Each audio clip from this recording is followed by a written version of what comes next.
Hi, I'm Professor Martin, and today we are going to talk about student behaviors. If you are a brand new college student or an upcoming college student, you may not have put much thought into this, but there are some behaviors that you as a student are going to find leads to your success or that leads to your lack of success. Today I have 12 really important behaviors for you that are going to be successful behaviors. Now, when we talk about behaviors, we're talking about actions. So we're not talking about your character, right? What are the things that make you you? Though those can contribute if your behaviors have been repeated long enough that it becomes habit and it just kind of becomes part of who you are. So our goal is we're going to talk about some positive behaviors, and then the opposite of those are going to be our negative behaviors, right? The behaviors that don't lead to success as a student. I'm going to talk about 12 behaviors today, though there are many, many more that can lead to your success. So these are just the 12 that I personally feel are going to be likely the most important. So my most successful students generally demonstrate at least most of these 12 behaviors. Okay, the first one is that you want to arrive. Okay, so again, when we're talking about behaviors, we're talking about the action. We're talking about verbs. So our first verb is going to be arrive. You want to arrive to class on time. This is really important. Remember that college is like a job, right? So it's not called a college career just for no reason. It's like a job, and you wouldn't show up to a job late, not if you want to keep your job, right? So it's really important to arrive to class on time, not just because it makes you look bad and unprofessional if you're not on time, but it's really disruptive. It's really disruptive when you come in late, and then when you're digging through your book bag trying to get out your notebook and your pen or your computer or whatever else, or your textbook or the homework, whatever it is you need to get out, all of that is really disruptive. You also miss part of the lecture, and you're paying a lot of money to hear your professor lecture and to present the material. And if you're not there, it's going to be really hard for you to complete the assignments. You're also wasting your money. And if you're not paying, if you're on a scholarship or a grant, you're wasting the money of whoever or whatever entity is paying your tuition. So you want to maximize the benefit, and you want to arrive to class on time. You also want to go to class every single class period, right? You want to have perfect attendance. You want to stay through the entire duration of the class session. You do not want to leave early. Okay, I know sometimes things happen, or you have a medical appointment or something that you really can't avoid, and you might have to leave a little bit early, arrive a little bit late, but this should be completely out of the ordinary. Okay, so it's a career. It's going to be your college career. It's what you're going to do for that period of time when you're a student, right? So you want to arrive on time. We're going to be professionals. Okay, so number one is arrive to class on time. Number two, our second verb is to bring. You want to bring with you all the supplies that you need for class every single class day. You do not want to show up empty-handed. I will say that again. Do not show up to class empty-handed. Okay, it's for your own benefit. You wouldn't show up to work with nothing in your hands. You show up to work with whatever you need to do your job. Okay, and class is the same. If you show up empty-handed, it shows that you're uncommitted to being a student, that you're not fully prepared, you're not organized, that you don't want to, or you're not ready to actively participate with the class, right? Those take supplies. So whatever supplies you need for class, you need to bring them every single class day. Okay, please do not show up to class empty-handed.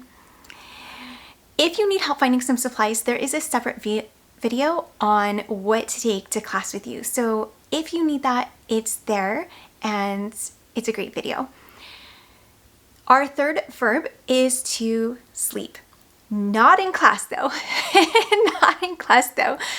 I consistently have to walk around and just give a nice little tap on the desk or on the shoulder of a student that's fallen asleep in class, completely sitting up, like almost with their eyes open. I don't know how you guys do it.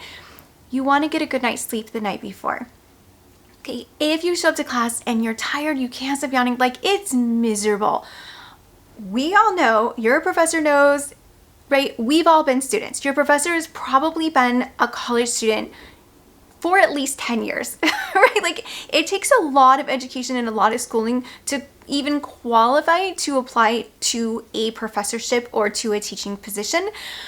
So we've been there, right? We know what it's like to be up late. Now, depending on what level of college you're in, this may not be an instance where you're staying up all night studying. If you're brand new to college or it's your very first class and maybe you're just taking one class, you might not have a course load that's intense enough to keep you up all night doing homework or studying.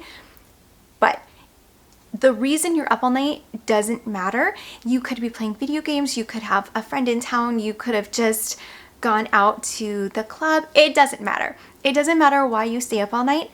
I tend to stay up all night working because I have, between like my jobs and all of my interests and my hobbies and my goal, there's a lot of things that keep me up at night. But it doesn't matter. Whatever your excuse is, you need to be going to bed on time and you need to show up not tired. When you're exhausted, right, it's really hard to listen. It's hard to focus.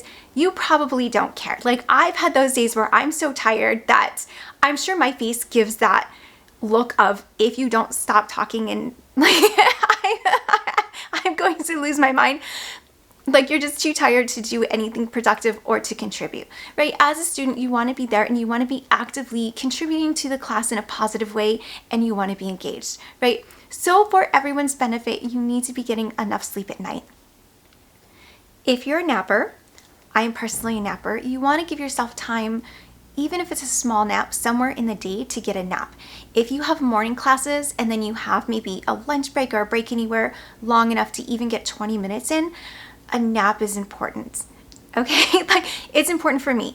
When I don't get a nap somewhere during the day, by dinner time, you'll be able to tell. You'll be able to tell if I didn't get a nap. So if napping is not your thing, that's okay. But just make sure that if you need it, even if you just lay down for 20 minutes and put on soft music and rest your eyes and just let your mind rest, let your body rest, right? Just a little bit of a recharge. It's really important. So if you need it, please take it. But it is very distracting when you're sitting in class and you're yawning uncontrollably the entire time. And then it will make the students on both sides of you yawn and the students in front and behind of you yawn. And then when enough students do it, it will likely make your professor start yawning. So get enough sleep, really important. Okay, that is verb number 3, is to sleep. Number 4 is to eat. Just like sleeping, if you're not getting a really good, nutritious, balanced meal and you're waking up the very last minute, if you have a morning class, my morning students are notorious for this. We have class at 8:30 in the mornings and most of them show up without having breakfast. Half the time they're not even properly getting dressed. Right? Like, I get that it's hard to get up in the morning and to get to class on time, not to mention having breakfast.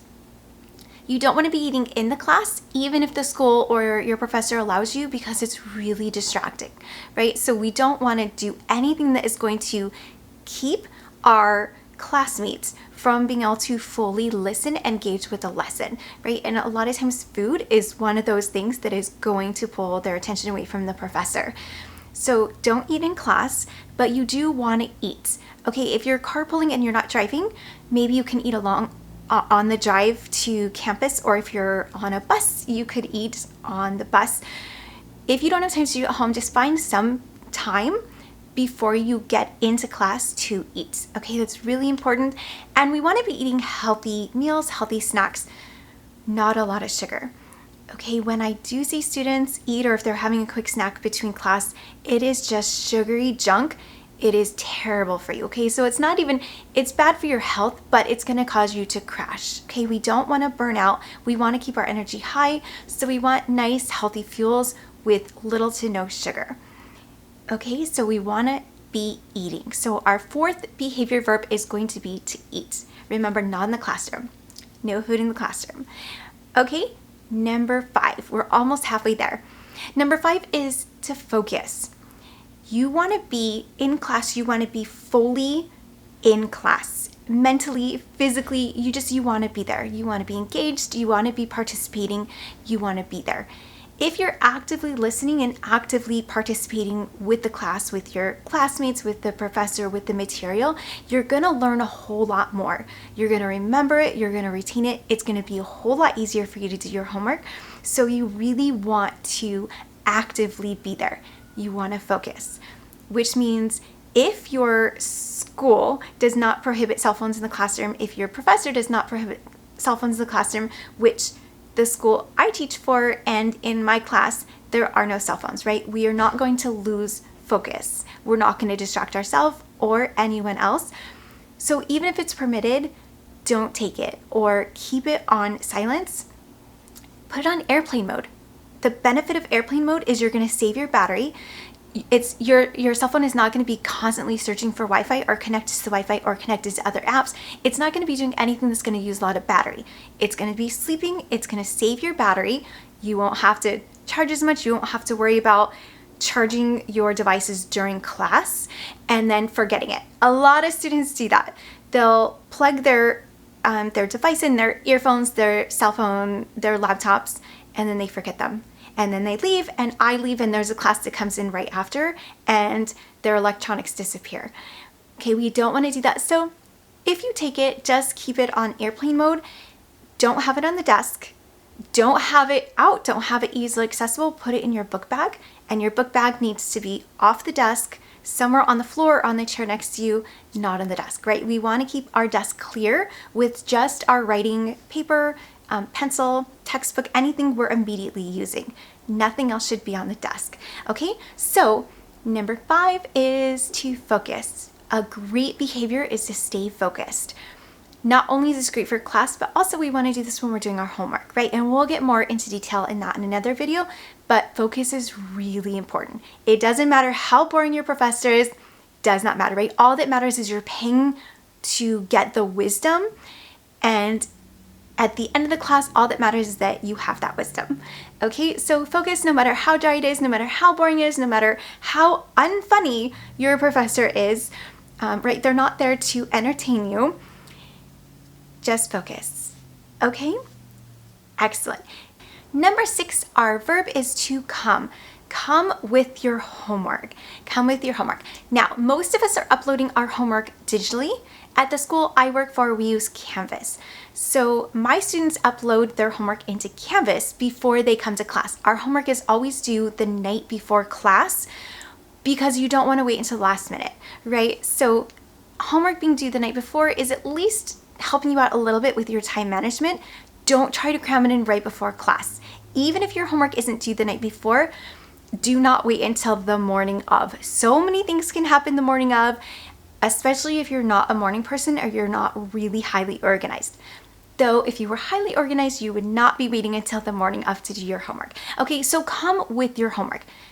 When I say that, you don't want to just have your homework on your phone.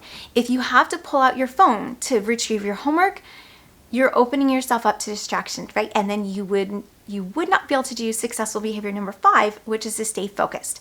So if you submit your homework and it's a digital homework, your professor put the homework into Canvas, you went to Canvas, pulled it out digitally, downloaded it, completed it, and then uploaded it back into Canvas to be graded, you still want to have access to that homework. So you can either hand write out the answers that you wrote for the homework, you can print your homework assignment, you can do whatever you'd like to do to get it into physical form, but come to class with your homework. I do have my students carry a binder, a course binder with them, and all of the work that we do for the whole semester goes into that binder. So all homework assignments, everything is printed. Even if something's submitted digitally or handed out to you digitally, the students will still be printing and putting everything in the binder. It's very minimum printing, there's not a whole lot, and it is a significantly less amount of printing than buying a textbook or having a textbook. So have a printed copy. There is nothing worse than when I ask the students to get out their homework so that we can discuss it, and the room is silent and nobody's moving because nobody has a copy of their homework. Okay, most of the time the directions will tell you to print it out if the professor wants to discuss it in class, but most of the time you can assume that your professor is not going to have you do homework and then never talk about it again. Okay, so most of the time, at least me and my colleagues, we have students do homework and then they bring the homework into class and we talk about it as a class. Oftentimes students get to grade their own homework or exchange it with a peer, and a classmate will grade their homework or give them feedback. But it's really important to come with your homework. And then if you don't use it that day, you'll still have it. If the digital copy gets lost or ruined or for whatever reason it won't open, that happens a lot. Students will upload a homework assignment and then they'll get a 0 because it won't open on my end and the submission period is already closed, or they upload the wrong assignment, or if you're using like Google Docs, when you make edits, it is automatically saving. And a lot of students get in the habit, by the way, I do not suggest using Google Docs for this exact reason, but a lot of students will take their previous assignment because it already has the heading and the course information and they just make edits, right? Like they might go in and change the date and then fill in the assignment, or maybe it's something they've currently been working on in installments and they'll go back to it, but somehow they will not have the correct material, or they'll type over something old and then they forget to submit that old document, or they didn't realize it was saving, but somehow the document gets lost. So print it. Always print it. It's a good backup, right? Our printed material, we want a digital backup, and our digital material, we want a printed backup. Okay, so come to work with your homework, not on your phone, not on any electronic. You just want to be able to just open up your course binder, right? You want to stay organized and you want to have your homework, okay? Every day, it'll be so impressive to your professor. If your professor asks you a question from the homework and you can raise your hand and you will look like a superstar when you remember, right? And we assume that we're not going to remember things, so write it all down. Even if you spend a lot of time on your homework and you're like, you know what, I've got this. If the professor asks, I'm going to remember, I'll be able to answer this. When they ask you, or if they put you on the spot, which is never our intention, but if we call on you, maybe we don't have a volunteer to answer the question and you just say that you don't remember, it's just going to make us feel like think that you didn't do the homework, or that you didn't spend a lot of time on it, or that you breezed through it, or that it doesn't matter to you. And that's not what you want to relay. Okay, so have your homework, okay? Have your homework, have it out, have it ready. That is the first 6 of our 12 positive student behaviors that we really want to work on. It's really important now that you know the positives, and again, the negative is just the opposite, right? The opposite of arriving on time is just coming late. If you're always arriving late, if you're arriving late ever, that is going to be a negative behavior that is not going to lead to success. Okay, so now it's really important to stop here and to do a strength and weakness assessment. Okay, even if you just jot it on a scratch piece of paper, you want to think of these behaviors and add any more to the list that you like, and write down on the positive side, what are your strengths? What of these behaviors or other behaviors that you can think of do you currently do and do consistently that lead to your success? If you're always on time, write that down. That's a strength, right? We want to spend more time on our strength areas. If there's something that you're not doing so great at, if you have been showing up to class empty-handed, that's a weakness, right? It's a behavior that is not going to lead to success. As a student, that's one of our weaknesses. Okay, so write that down in the weakness category on your scratch piece of paper. And you want to be monitoring these. Anything that you have as a weakness, you want to spend a little bit of time and maybe brainstorm some ideas on how you could improve that item so that you can transform it from being in your weakness category to being in your strength category. So if you're always late and that's one of your weaknesses, you could possibly try to set your alarm for 15 minutes earlier. You could possibly try to carpool so that someone else will drive half the week so that you can eat breakfast or do your hair and makeup. Do something in the car, right? If you have a 20-minute drive and that's 20 extra minutes you can use to get to class or to do something else before you get to class, that's great. If you consistently lose focus, right? So brainstorm some ideas that will help you to keep focus. Some might work, some might not work, but it's really important to give these some consideration. Okay, so by the end of the semester, it is our goal to move at least one weakness and be able to cross it off and then add it to the strength category, right? So if you're always late now at the start of the semester, by the end of the semester, we want you to not be late. We want your positive behavior to be to arrive to class on time. Okay, so in the next video, we're going to talk about the last 6 or the next 6 of our positive student behaviors that lead to success as a college student.